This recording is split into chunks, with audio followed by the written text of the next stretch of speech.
Hello दोस्तों, Phoenix stress circle में आप लोगों का स्वागत है। तो हम लोग बात कर रहे थे रासायनिक अभिक्रिया वाले चैप्टर के, जिसमें हम लोग देख लिए थे कि रासायनिक अभिक्रिया यानी केमिकल रिएक्शन क्या होता है। ठीक है। रासायनिक अभिक्रिया या प्रतिक्रिया ये क्या होता है, इसका डेफिनेशन हम लोग देख चुके हैं। ठीक है। और जो इसका वीडियो नहीं देखे हैं, ठीक है, ये पहला वीडियो इस चैप्टर का, उसका लिंक जो है डिस्क्रिप्शन बॉक्स में डाल दिया जाएगा, आप वहां से जाके देख सकते हैं। ठीक है। चलिए, क्योंकि यहाँ बेसिक बात बताया गया है, केमिकल रिएक्शन क्या होता है, केमिकल इक्वेशन क्या होता है, बैलेंस ऑफ केमिकल इक्वेशन कैसे करते हैं, ये सब। ठीक है। अभी हम लोग यहाँ पर देखेंगे रासायनिक अभिक्रियाओं के प्रकार, टाइप्स ऑफ केमिकल रिएक्शन। तो जितना एनसीईआरटी बुक में दिया हुआ है उतना ही पढ़ेंगे, उससे ज्यादा नहीं पढ़ेंगे। इतना ही काफी है हमारा कोई भी कॉम्पिटेटिव एग्जाम के लिए। ठीक है। अब यहाँ पर एक बात बता दें कि जो एग्जाम में जो अभी तक आता है या आया हुआ है, वो तीन सेक्शन है जहां से क्वेश्चन आया है। अभी बता दे रहे हैं, एक ये है विस्थापन अभिक्रिया, रेडॉक्स रिएक्शन से, सॉरी ये है अब उपचयन, और ये है अपचयन है। इन दोनों से आया हुआ है। उष्मा क्षेपी और उष्मा शोषी, यहाँ से क्वेश्चन आया हुआ है। कभी कभी यहाँ से भी क्वेश्चन पूछा है, यहाँ से क्वेश्चन पूछता है। और ये तो बहुत फेवरेट है, जेएसएससी में भी यहाँ से आता है। और रेलवे का तो फ्रिक्वेंटली क्वेश्चन यहाँ से पूछा जाता है। जब प्रीवियस ईयर क्वेश्चन बताएंगे तो फिर आपको समझ में आ जाएगा कि हाँ बिल्कुल ये तो बात तो सही है। ठीक है। चलिए, पहला हम लोग रासायनिक अभिक्रिया के प्रकार में सबसे पहला संयोजन अभिक्रिया है, जिसको कॉम्बिनेशन रिएक्शन कहते हैं। यहाँ पर उष्माक्षेपी अब रासायनिक अभिक्रिया या एक्जोथर्मिक रिएक्शन के बारे में बात करेंगे। फिर दूसरा है अपघटन अभिक्रिया, डिकम्पोजिशन रिएक्शन कहते हैं इसको। और इसमें उष्मा शोषी या एक्जो सॉरी इंडोथर्मिक रिएक्शन का बात करेंगे। ठीक है। उसके बाद विद्युत अपघटन या इलेक्ट्रोलाइसिस है, उसके बाद किया जाएगा इसी में। विस्थापन अभिक्रिया, displacement reaction, most most important. द्विविस्थापन अभिक्रिया, डबल डिस्प्लेसमेंट रिएक्शन। उसके बाद रिडॉक्स अभिक्रिया, जिसमें उपचयन ऑक्सीडेशन और अपचयन रिडक्शन का बारे में हम लोग बात करेंगे, इसके बारे में हम लोग जानेंगे। ठीक है। तो आज हम लोग बस दो ही पढ़ेंगे। ठीक है, चूंकि संयोजन अभिक्रिया थोड़ा सा लंबा है, ये और अपघटन अभिक्रिया अभिक्रिया ये दोनों अभी हम लोग पढ़ेंगे। ठीक है, तो चलिए जल्दी जल्दी समझते हैं क्या है ये संयोजन अभिक्रिया। कॉम्बिनेशन, कॉम्बिनेशन संयोजन मतलब होता है जुड़ना, कॉम्बिनेशन मतलब कंबाइन मतलब जुड़ना। कि दो या दो से अधिक, दो या दो से अधिक अभिकारक, अभिकारक रिएक्शन में बताए थे तीर के निशान में। यहाँ एल के साथ जो होता है उसको अभिकारक कहते हैं, और राइट हैंड साइड में जो होता है उसको क्या कहते हैं, उसको उत्पाद कहते हैं। अभिकारक मतलब इंग्लिश में इसको रिएक्टेंट कहते हैं, उत्पाद को यहाँ पर इंग्लिश में कहते हैं प्रोडक्ट। क्लियर है? हिंदी इंग्लिश भाषा क्लियर है? बिल्कुल। किसी को कोई दिक्कत हो क्या लैंग्वेज में, बिल्कुल कमेंट करके बताइएगा, आपको आसान से आसान भाषा में समझाने का पढ़ाने का प्रयास किया जाएगा। I will try to make you understand in a simple and very lovely language. Okay, so let's start. संयोजन अभिक्रिया क्या है? जब दो या दो से अधिक अभिकारक जो है मिलकर एकल उत्पाद का निर्माण करते हैं, एक सिंगल प्रोडक्ट का निर्माण करेगा, तो उसको उस रिएक्शन को क्या कहेंगे? संयोजन अभिक्रिया, कॉम्बिनेशन रिएक्शन के। ठीक है। जैसे जैसे में सिंपल में देख लीजिए, यहाँ पर दो रिएक्शन लिखा हुआ, कोयले का दहन माने कार्बन, कोयला मतलब कार्बन, कार्बन को जलाएंगे ऑक्सीजन के साथ तो क्या होगा? CO2 बनेगा। दो अभिकारक है, जुड़ के क्या बनाया? एक उत्पाद बना दिया, एक प्रोडक्ट बना दिया। उसी तरह से हाइड्रोजन है और ऑक्सीजन है। ठीक है। जिनको नाम नहीं पता है वो बिल्कुल इसके नीचे नाम लिख लेंगे, और इसमें कोई कंफ्यूजन होगा तो आप मैसेज कीजिएगा, कमेंट करके बताइए। ठीक, हाइड्रोजन ऑक्सीजन मिलकर क्या बनाएगा? पानी बनाएगा, वाटर बना देगा।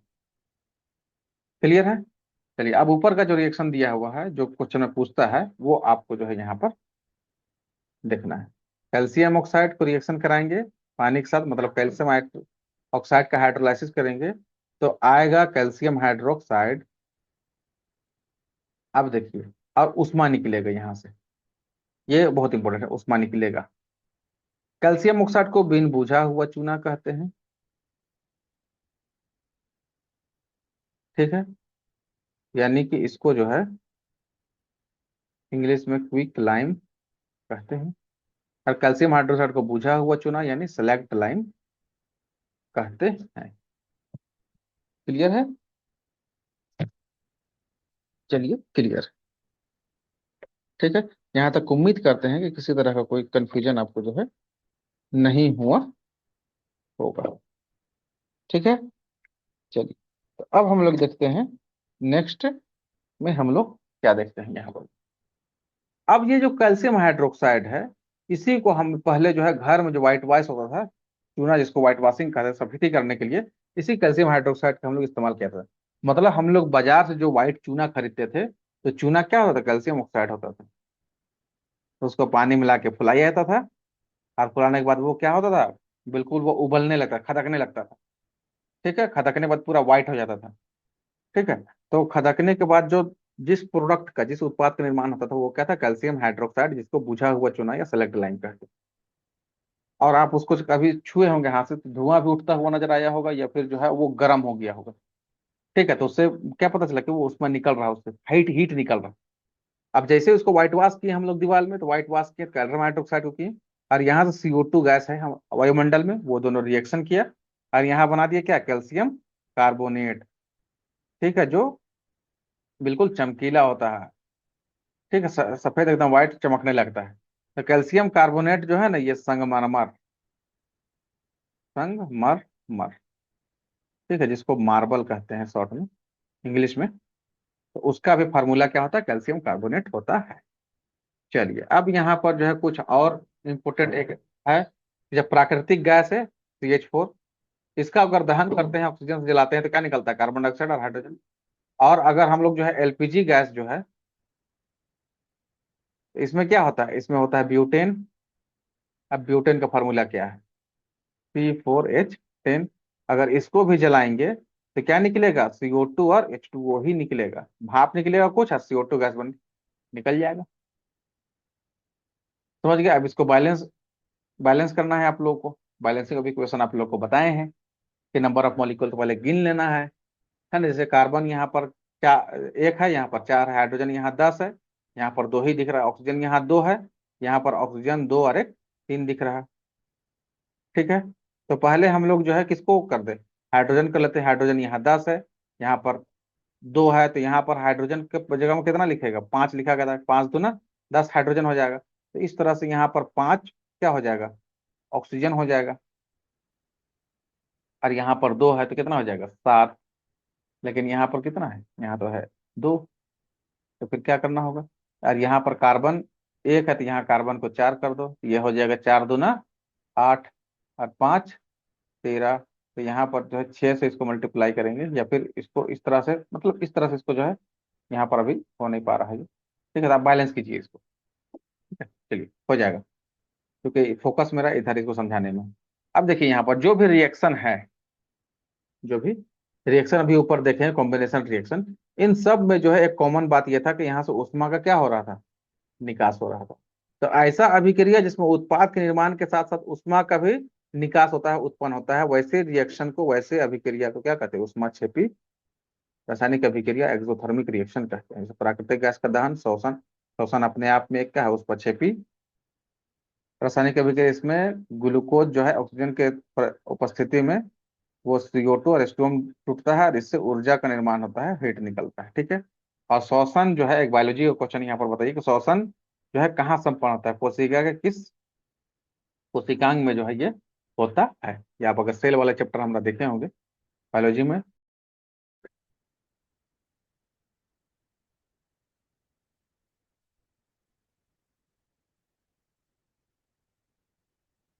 चलिए नेक्स्ट आइए हम लोग बात करते हैं। ठीक है, तो यहाँ पर नेक्स्ट एग्जांपल क्या है, वनस्पतियों का अपघटित होकर कंपोस्ट बनता है। कंपोस्ट खाद जो बनता है, वो भी किसका उदाहरण है, कॉम्बिनेशन रिएक्शन का, संयोजन अभिक्रिया का उदाहरण है। ठीक है, चलिए अब नेक्स्ट हम लोग यहाँ पर देखते हैं।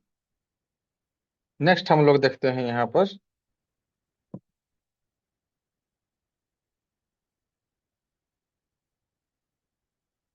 अपघटन अभिक्रिया देखते हैं। ठीक है, अपघटन, जिसको डिकम्पोजिशन रिएक्शन कहते हैं इंग्लिश में। इस अभिक्रिया में क्या होता है, एक एकल अभिकारक होता है, रिएक्टेंट, वो टूटकर छोटा और सरल, स्मॉल एंड सिंपल प्रोडक्ट में उत्पाद प्रदान करता है।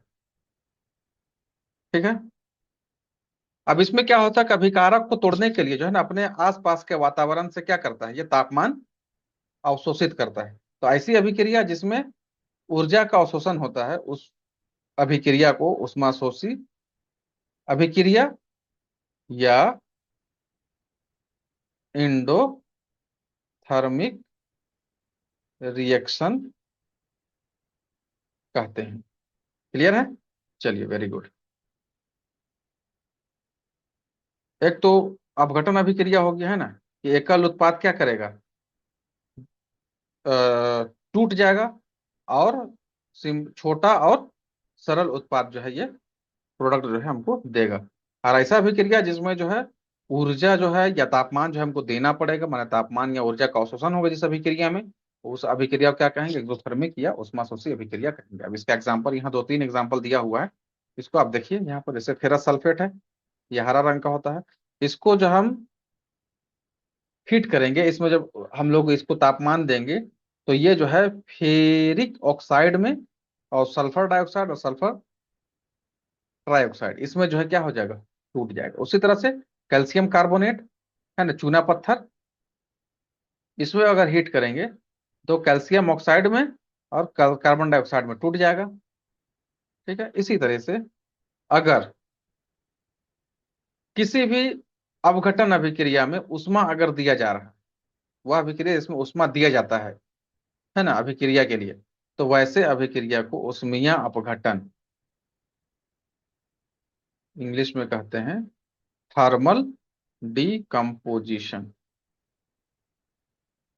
क्या कहते हैं उसको, थर्मल डिकम्पोजिशन कहते हैं।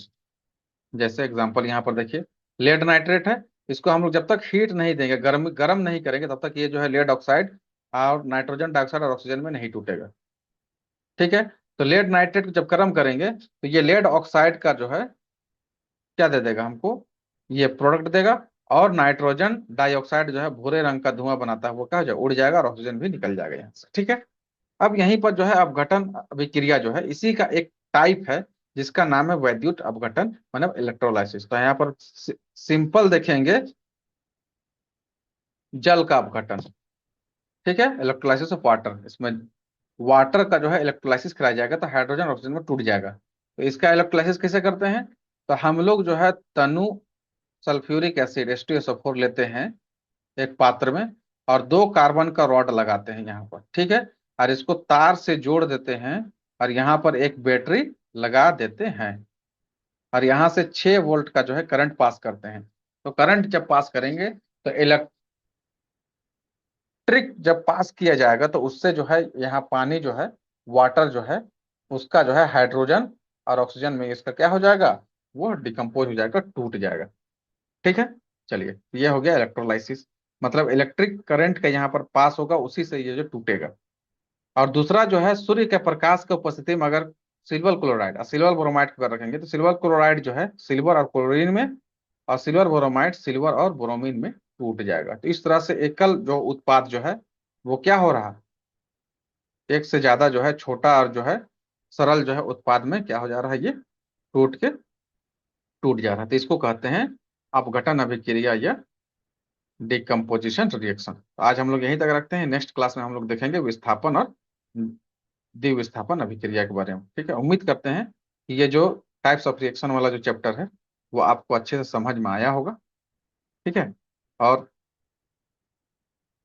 आपको वीडियो अच्छा लग रहा होगा। ठीक है, वीडियो ठीक ठाक लगे, अच्छा लगे, तो इसको लाइक कीजिए, अगर चैनल में नए हैं तो सब्सक्राइब कीजिए। ठीक है, चलिए, वीडियो देखने के लिए थैंक यू।